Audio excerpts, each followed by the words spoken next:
sent at different times to different people. They spoke different languages, but the message was the same. Worship one God. Don't worship statues. And do good things. Do good bad things. See? Don't worship statues. Don't deceive one another, and worship the One Almighty.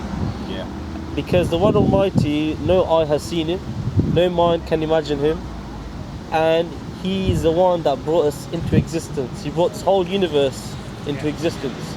There was a time when we did not exist. There was a time when we were nothing, and then suddenly He brought us into existence, gave us life. And so this life is very short. It's temporary. Every person that comes into this world, they end up leaving. Despite our desire to live forever, nobody gets to live forever. That is the law of God, that whoever He puts here, He takes them back. So when this life is short, we're going to return back to our Creator. So our Lord has sent us messengers to teach us how to worship Him, to teach us how to prepare for the Day of Judgment, because the Day of Judgment is a day when every man, woman and child will be standing in front of God, and they'll be held accountable for the life that they lived here. This life is a test. Do you believe that? Yeah. You believe you'll be asked when you're youth, what have you spent your youth on life? Yes. Is it good thing, bad thing? Yes. You reflect when you... And this life is not meant to be perfect. That's paradise. Paradise is meant to be perfect. Eternal happiness. But to get there, we need to pass the test in this life first. So because this life is a test, a person will encounter challenges and hardships, but it's all a test from God, and any form of hardship or suffering a person goes through, he'll be compensated on the Day of Judgment. So that time when something was stolen from you, the time something hurt, the time when someone hurt you, Day of Judgment will be the day of justice. God will compensate you for any suffering that you experience. But that raises the question, well, what about those people that haven't been good? What about those people that haven't been good? Or what about those people that what about those people that denied God? What about those people that turned away from the message of God? Do those people deserve the same reward as the righteous, as the pious, as the good people? Of course not. And that's why, to help us prepare and to become one of those that enter paradise, God sent us prophets and messengers to teach us how to worship Him correctly. Because look, if you want to buy your partner a gift, you buy her a gift that she likes, not what you like. For example, if you want to buy your mother a gift, if you buy your mother a gift, you buy her a gift that she likes, not what you like, right? So similarly, we were given life to serve our Creator, to recognize Him, to show Him gratitude for giving us life, and to worship Him. Now that has to be done in a manner that He likes, not in a way that is limited to our understanding. Because people worship God according to their own way, that's why you've got different religions now. Many man-made religions. Some people, they worship statues. Another group, they make a statue of an elephant and they say this is God. Now we already said in the beginning that no eye has seen God, so God does not resemble anyone. It's just human imagination that made all these man-made statues, right? But in the end, nothing can resemble Him because no one has seen Him. That's why the prophets, they came to eliminate idol worship. They came to warn us against worshipping statues, because this is a very great sin in the eyes of God. That whilst a person thinks that he's doing something good by bowing down to a statue, in reality he's actually disobeying God, because he is now depicting God which no eye has seen. So he's actually doing a very big sin. And that's why God sent us prophets, prophet after prophet, to constantly remind us of the truth that worship your Lord without any statues. Don't worship statues. Don't worship images. Do not even worship the prophets. This is what makes Islam different to the other religions, because Islam, it reminds us to worship the Lord of the prophets, not the prophets themselves.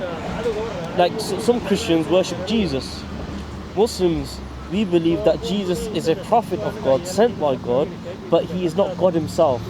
Because God can never die, right? If God died, then everyone else was going to die, right? Since according to Christians, Jesus died, then rose from the dead. Yeah. Ascended into heaven. Yeah, so if Jesus died, then automatically that disqualifies him from being God, because God never dies. Yeah. Now, if Jesus died, then that makes him a prophet, not God himself, because God never dies, right? And also, God is all-knowing. God, he knows the future. He knows when the judgment will happen. Jesus did not have this knowledge. He was asked, when will the judgment happen? Jesus himself, he admitted, nobody knows except the Father, not even me. Only the Father knows. So again, this shows that Jesus was not all-knowing, because if he was, then he would have known. And since he doesn't know, he cannot be God, because God is all-knowing. Only God is all-knowing. With a Christian, he's always been known as the Son of God. Son of God, right, yeah. So, Which we all are. Yeah, we all are. Yeah, it's a metaphorical title. After all the terrorist attacks, Islam has got a bad name, innit? Yeah, but that's why I'm trying to break it down to you. Like initially, what it is with me, because I'm from this area, right? Born in the UK, I served in the military for 15 years, for the United Nations for 5 years. So I've travelled a lot. Just because I have the beard and I look like this doesn't make me any different. No, you know what I mean? I've got my veteran card to prove it and everything. So basically, I'm trying to negate any misconceptions about Islam. You know, yes, you have some crazy people in every faith. You got the KKK, you got far right people now.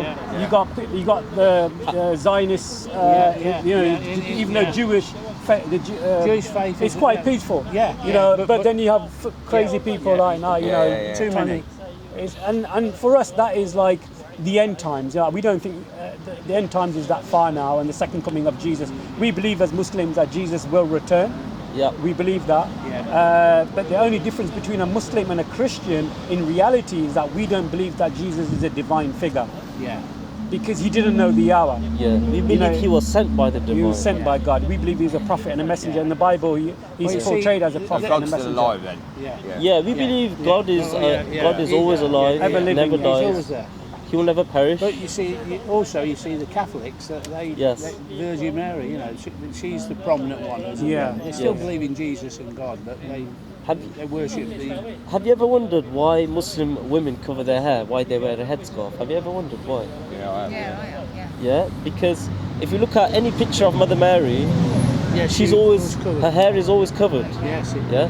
It's actually a continuation of that tradition, of that women, their hair, their beauty is sacred, it's precious, and so the women of God, like Mother Mary, she would dress modestly, and she would cover her hair. So out of honor for those pious women, Muslim girls are taught to cover their hair as well.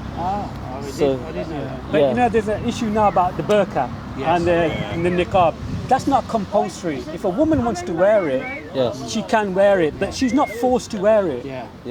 See, but there is media portrayal that the women are forced to wear it By the husband. but that's not true at all. No. It's not true. Like my wife wears it, and I've never ever said it when I married her that you must wear it. She wears it because it's a tradition that her mother did, and she just carries on with the tradition. It must be so hot in this weather wearing it. I always think that.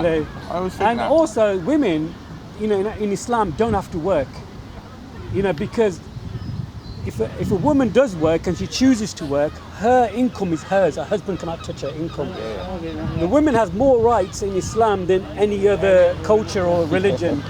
For example, if the woman works and the husband works, the husband still has to pay for the bills, pays for the upkeeping of the children, and her money is hers. She can do whatever she likes with that money. She does not have to share that money with the husband, because it's the husband's job to look after. You know. Anyway, you're welcome. I'm going to have a good read this. You're welcome. Thank you. Bye. Thank you. Does your wife work? No. She doesn't even drive. I wouldn't even, because you know why? Because the way people drive around this area, I'm happy that she doesn't drive. So I do all the school run and everything. She just chills at home, make sure my kids are educated, make sure the house is kept, and that's the main thing. And that's all I ask for. I'm a very traditionalist where I'm very conservative when it comes to the role of a man and a woman. You know what I mean? Guys, thank you. It's been a pleasure talking to you guys. Always.